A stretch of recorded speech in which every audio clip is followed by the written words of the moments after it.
Hello, everyone. Richard here at Calvin Wazoo, where sometimes memory and fact can seem contradictory.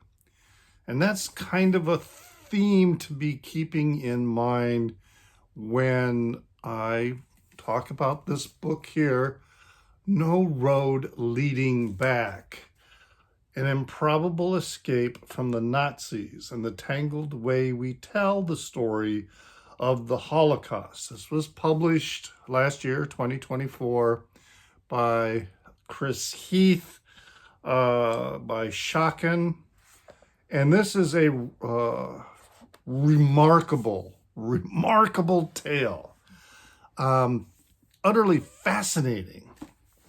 So essentially what this is about is a death camp in Lithuania known as Ponar, which was, if I remember my directions correctly, it's going to be somewhere to the east of Vilnius, the Lithuanian capital, which had, at the start of the war, a very, very large Jewish population. In fact, I believe it was even called the Jerusalem of the East in terms of Europe, or something like that. And this extermination camp was estimated from a number of sources to be the site where as many as 80 million Jews and some other people from other different groups were murdered.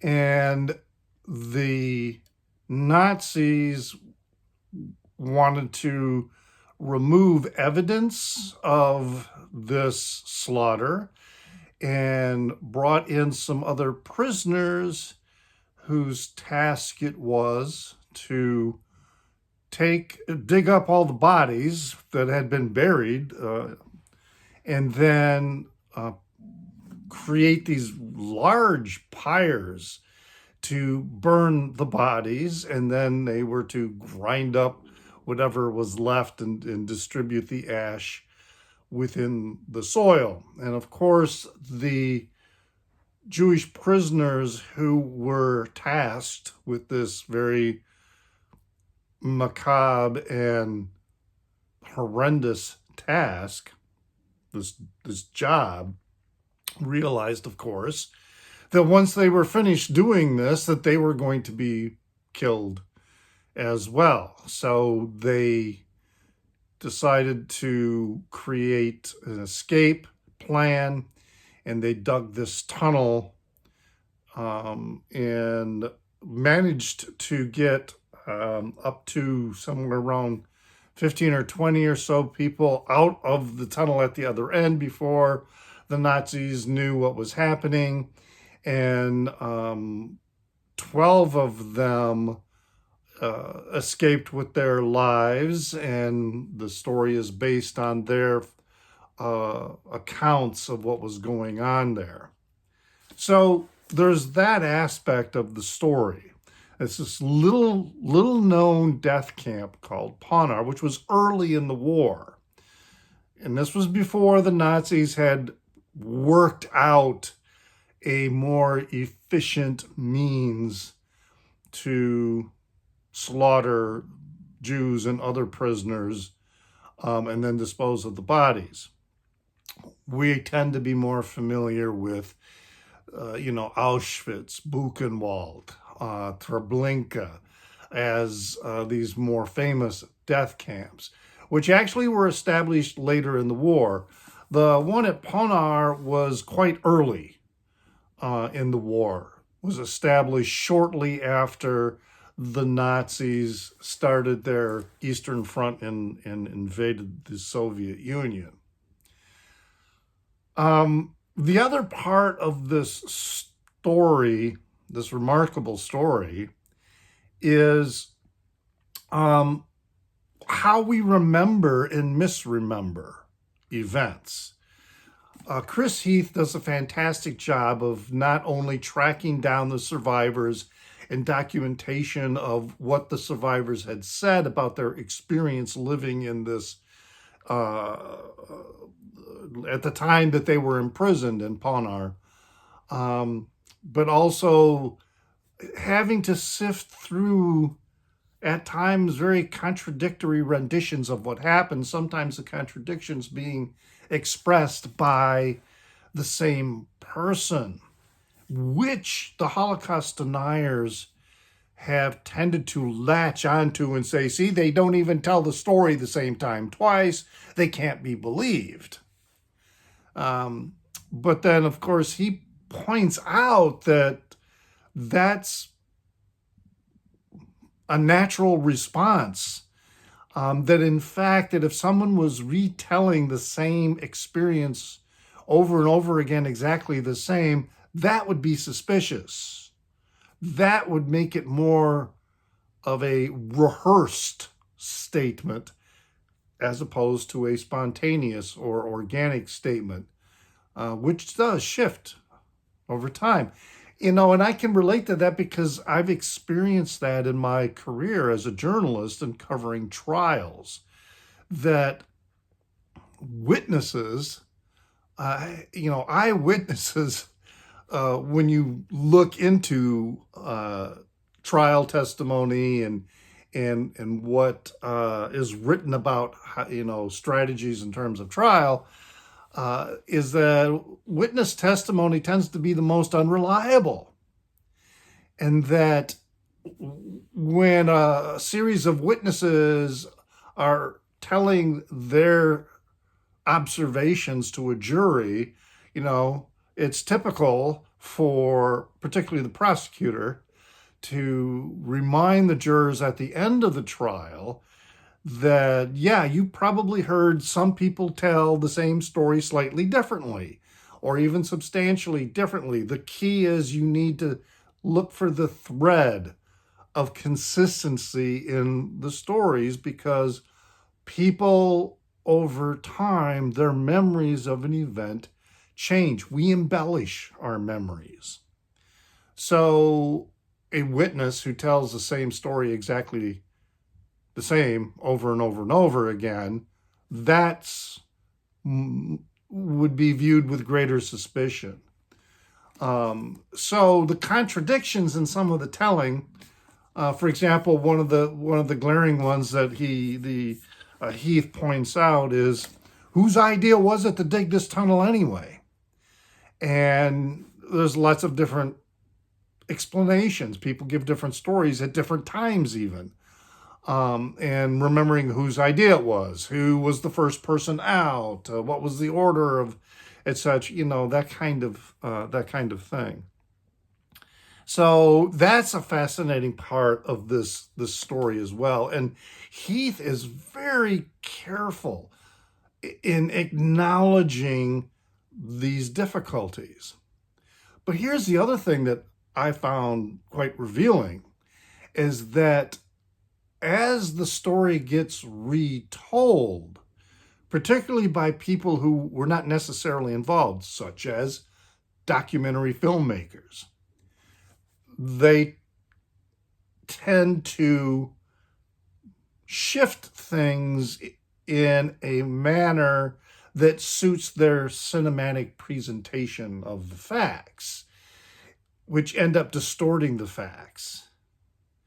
And then a government such as the United States will use these documentaries as a source, and then it gets logged into the Library of Congress as this is how it happened. And he brings up an example of a quite famous film that was made, Shoah, I believe is the title of the documentary, that mangled some of the facts. The facts were facts, but the way they were presented made them confusing as to actually who said them, when they were said, etc. And a lot of this then got written about and then started altering the narrative, which annoyed greatly some of the survivors, or actually most of the survivors. So there's that challenge that any historian faces when putting together a narrative of some event or series of events. My brother was recently saying to me that he reads only nonfiction because nonfiction is still fiction, because it's made up. It's a made up environment of certain facts, because nobody knows unless you were there. Nobody really knew what or knows what happened. And even if you were there, you're only going to know what you experienced. It's kind of like the three blind men and the elephant, trying to describe the elephant, and yet they are feeling different parts, so they're going to have different explanations of what they are experiencing via touch, when in fact they are all experiencing the same thing, but they're going to relay it differently. My brother was saying, fiction is completely made up circumstances with completely made up characters. Nonfiction is you have real circumstances with real characters, and yet there's a lot of fabrication that goes on beyond the simple facts, such as conversations and even motivations for what things happen. So that is a challenge that Chris Heath acknowledges when he is putting all this together and doing his best. There's a lot of explanation in here as to how he was approaching different contradictions. And yet the story is absolutely riveting. And this is a long book. It's nearly 600 pages. Very, very fine publication. Very excellently bound book on really good paper stock. So it doesn't look like it's 600 pages. And it certainly didn't read like it was 600 pages. It was just really quite an astonishing story. One other item that really stuck out with me was this. He has this quote from a speech at the beginning of a chapter, very early in the book. And it's by this person, Abba Kovner. And as part of a speech he gave to within the Vilna or Vilnius ghetto at the time. This would have been in 1942. And he was speaking to the early underground resistance at that time at this breakfast meeting. And he said, "Let us not go like lambs to the slaughter. Jewish youth, do not believe the perpetrators of the 80,000 Jews of Jerusalem of Lithuania." That's what Vilnius was, the Jerusalem of Lithuania. Yeah. Only 20,000 have remained. All the roads of the Gestapo lead to Ponar, and Ponar is death. Throw away illusions. Your children, husbands, and wives are all dead. Ponar is not a camp. Everyone was shot there. Hitler has plotted to murder all of the Jews of Europe. The Jews of Lithuania are doomed to be first in line. Let us not go like lambs to the slaughter. Resist to the last breath. So in some respects, that's true that the Lithuanian Jews were like the first experiment of the Nazi regime in trying out methods of extermination. And in fact, there were several camps in Eastern Europe that were led by a particular Gestapo commander in trying these things out. And what was remarkable to me about this passage, and then also this chapter and parts of the book, was even at the time that the Holocaust was happening, most Jews couldn't believe that the stories were true. They just felt like this is just another pogrom that they're experiencing, that they'll get through. Yes, it's bad, but we'll get through this one like we got through all the others. And that really struck me because while I, didn't, I mean, I, what I know or knew at the time about the Holocaust is pretty much based on popular culture to a large degree, and also what I have learned about it in school. So it's really kind of a superficial knowledge and experience. But that was all. I was pretty much of the opinion that the Jews knew what was going on. It was kind of the rest of the world that was in denial. But no, that wasn't the case. Most of the Jews didn't believe that this was really going on until it was too late. And that really struck me because of events today. That a lot of people are in denial about what's happening here in the United States. That they think, that we can just wait for another election to change who's president and who's in the Senate, etc. When there is a growing voice suggesting that if we don't do something now, there won't be another election. But people don't believe that. They think that the system is going to work for them. That really struck me in terms, of this story. Just some other basic examples or basic explanation of the story. So Ponar is this region in Lithuania, and at the time before the Nazis invaded the Soviet Union, the Soviets were building this fuel depot.